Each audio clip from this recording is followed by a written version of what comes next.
करेंगे सम if and some ifs को, right. तो सबसे पहले हम बात करते हैं कि सम इफ फंक्शन होता क्या है।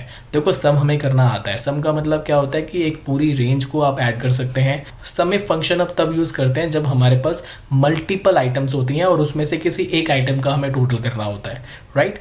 चलिए इसको सीखना शुरू करते हैं। जैसे आप मेरे सामने एक छोटा सा डेटा देख पा रहे हैं, मेरे पास यहाँ पे 2 प्रोडक्ट हैं, day cream and night cream, और उसकी हमारे पास जनवरी फरवरी की सेल है, क्वांटिटी है, रेट है और उसका अमाउंट हमने यहाँ पे कैलकुलेट किया हुआ है।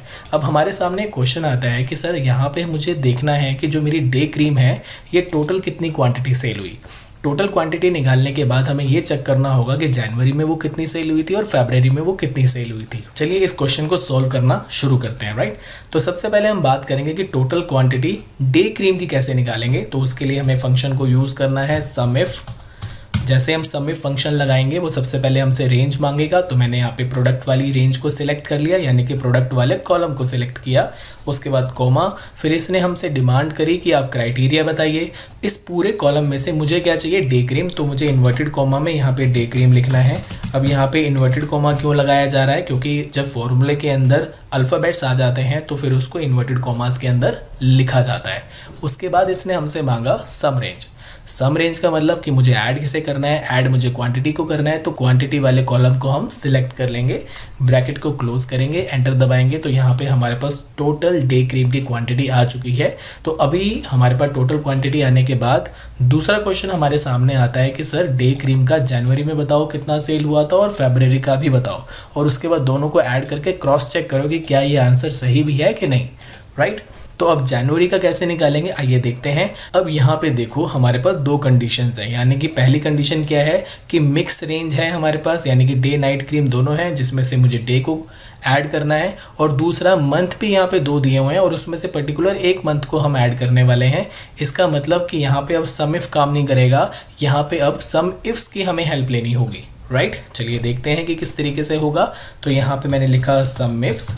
सबसे पहले इसने हमसे डिमांड करी कि सम रेंज। सम रेंज का मतलब होता है हमारा क्वांटिटी, इसको हम सिलेक्ट कर लेंगे, कोमा, और उसके बाद इसने हमसे मांगा क्राइटेरिया रेंज 1। तो पहला क्राइटेरिया मेरा आइटम्स का रहेगा, प्रोडक्ट का रहेगा, तो मैं प्रोडक्ट वाले कॉलम को चूज़ करूँगा।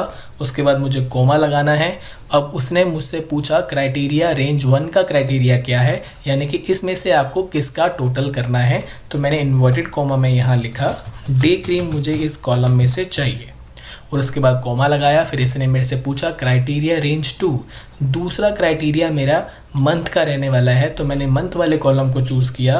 मंथ की रेंज में से मुझे जनवरी मंथ चाहिए, तो मैंने यहाँ पे जैन लिखा। उसके बाद inverted comma close, bracket close and enter. तो इसने बोला कि जो डे क्रीम हमारी जनवरी में सेल हुई है वो 172 क्वांटिटी सेल हुई है। अब हम बात करेंगे कि फरवरी में कितनी सेल हुई, तो सेम फंक्शन हम दोबारा लगाएंगे, इक्वल टू सम इफ्स। सबसे पहले क्वांटिटी, तो ये वाला सी वाला कॉलम हमने सिलेक्ट किया, कोमा। उसके बाद क्राइटेरिया रेंज 1 जो होगा हमारा प्रोडक्ट का, कोमा, इन्वर्टेड कोमा। इसके अंदर हम टाइप करेंगे day cream, inverted comma close. फिर दूसरा हमारा क्राइटेरिया मंथ का रहने वाला है, कोमा, इसके अंदर हम टाइप कर लेंगे fab, inverted comma close, bracket close and enter. तो यहाँ पे क्वांटिटी कितनी आ गई, 221, राइट। अब मैं इन दोनों को क्रॉस चेक करना चाहता हूँ कि क्या ये आंसर जो हमारा सम इफ से निकला था वो ठीक है।